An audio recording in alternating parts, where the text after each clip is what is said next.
ये नौगांव है और यहाँ से लेफ़्ट साइड उरुला जाते हैं। 15-20 किलोमीटर है यहाँ से। और यहाँ पे प्रशासन ने पुलिस लगा रखी है। यहाँ से आगे किसी को जाने नहीं दे रहे हैं। सारी कर्फ्यू के कारण सारी दुकानें बंद है, परंतु बसें वगैरह आ रही है।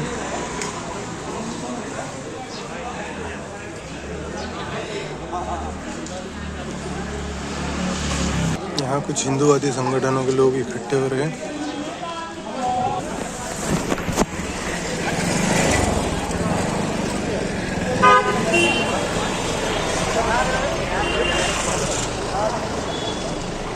वंदे मातरम, जय श्री राम।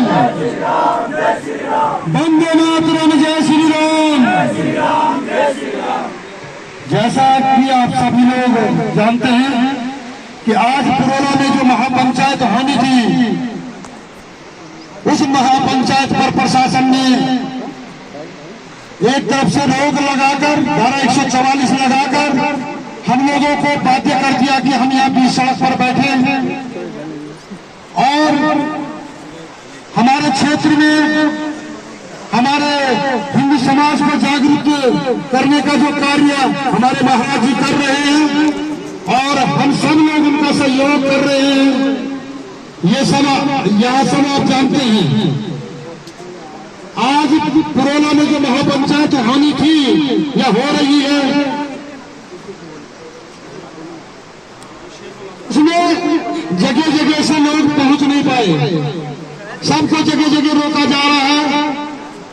और आज हम लोगों में या हमारे नगरों में ये ऐसी स्थिति क्यों पैदा हो रही है कि हिंदू समाज को खड़ा होकर जो है आंदोलन करना पड़ रहा है।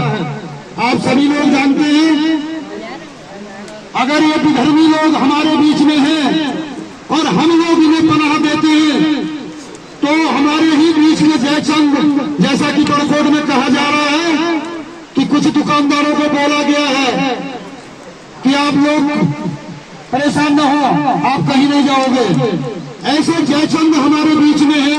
और आप सभी लोग जानते हैं बड़कोट में इन विधर्मियों को बसाने का कार्य किसने किया। ऐसा कोई व्यक्ति नहीं जो इस बारे में नहीं जानता है। और वही लोग जो है इन्हें पनाह दे रहे हैं। पनाह कौन दे रहा है? सबसे पहले हमें उन जयचंदों की पहचान करनी है कि कौन उनको जो है पनाह दे रहा है। आप देख रहे हैं हम लोगों पर आरोप लग रहा है।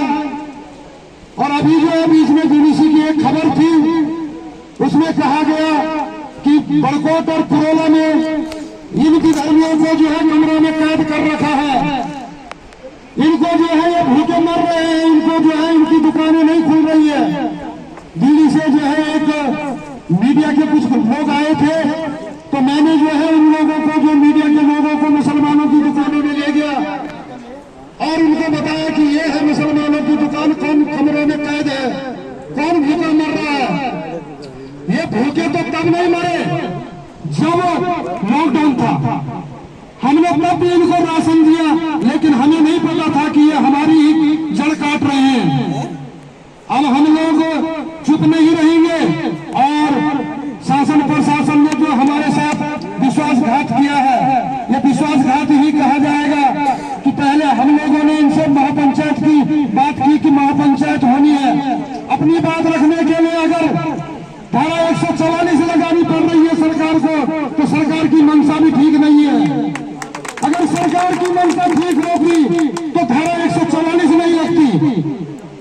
क्या हम अपने घर में बैठकर अपने धर्म के बारे में विचार नहीं कर सकते? आज ये ज्वाला प्रज्वलित हो चुकी है। आग तुमने लगाई थी, अभी ये आग बंद नहीं होगी और धुआं तो अब बहुत दूर दूर तक जाने वाला है। वे सभी हिंदू भाइयों का, सनातन प्रेमियों का, राम प्रेमियों का, कृष्ण प्रेमियों का, क्योंकि ये श्री राम का देश है, ये श्री कृष्ण का देश है, ये मातृभूमि है, ये सत्य प्रधान देश है, ये ऋषि प्रधान देश है। ये कृषि प्रधान देश है।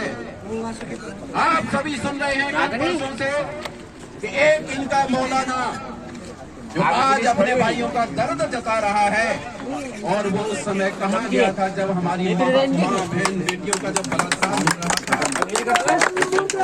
अभी तक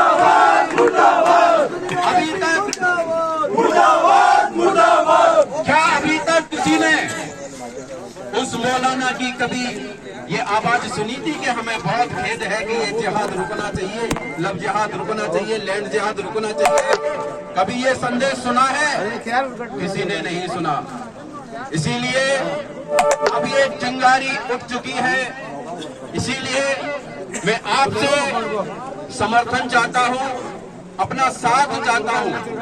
हमारे वरिष्ठ विद्युत समाज, ब्राह्मण समाज और हमारा समस्त सनातनीय समाज, आपसे मैं प्रेम की अपेक्षा करता हूं, आपका ये संग मिलता रहे, क्योंकि हमारा सनातन धर्म सर्वे भवन्तु सुखिनः, सर्वे सन्तु निरामया, सबके सुखी और प्रसन्न होने की कामना करता है, न कि किसी को आक्रांत होना या बम फोड़ना, आतंकवादी बनाना, यह हमारा सनातन कभी संदेश नहीं देता।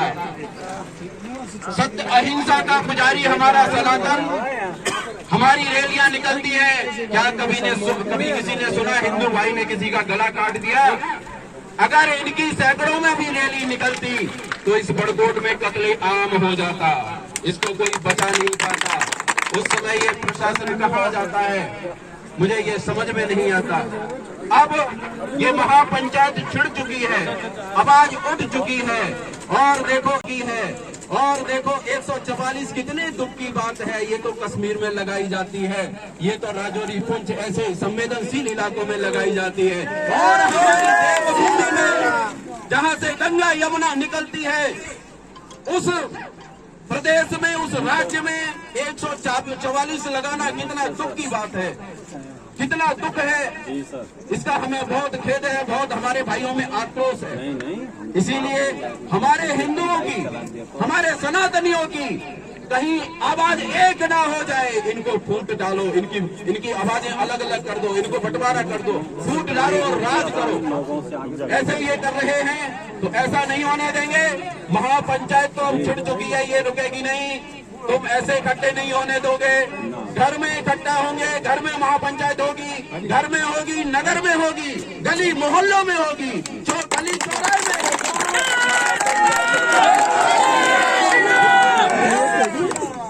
इसीलिए आपके सामने ये सन्यासी, हम लोग जब सन्यास धारण करते हैं तो पूरा नागा सन्यासी के साथ हमें प्रमाण मिलता है, कोई ऐसे ही नहीं है नागा सन्यासी।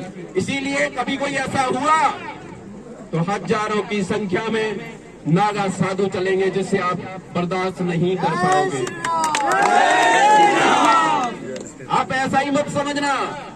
हमें शस्त्र और शस्त्र दोनों रखने का हमें सर्टिफिकेट बाकायदा मिलता है। हम रख सकते हैं अपनी सुरक्षा जब हम मर जाएंगे। इसीलिए मैं आपसे भी कहना चाहता हूं, आपका कोई कत्ल कर देगा, इसीलिए ये प्रशासन तो तब आएगा जब कत्ल हो जाएगा, अगले दिन तब पंचनामा होगा बॉडी का। इसीलिए अपना बचाव करने के लिए शस्त्र भी रखना शुरू कर दो, और नहीं तो बहुत देर हो जाएगी। हमारा सनातन शांति का संदेश दे सकता है, सबसे पहले शांति का संदेश ही देता है। महाभारत से पहले भी शांति का संदेश दिया था, इसीलिए सबसे पहले हम शांति का संदेश दे रहे हैं। हमने शांति का संदेश दिया था, लेकिन अब शांति कब तक रखी जाएगी जब हमारे कत्ले आम हो जाएंगे। इसीलिए मेरे भारत के राम जागो, मैं तुम्हें जगाने आया हूँ। सभी धर्मों का एक धर्म बलिदान बताने आया हूँ।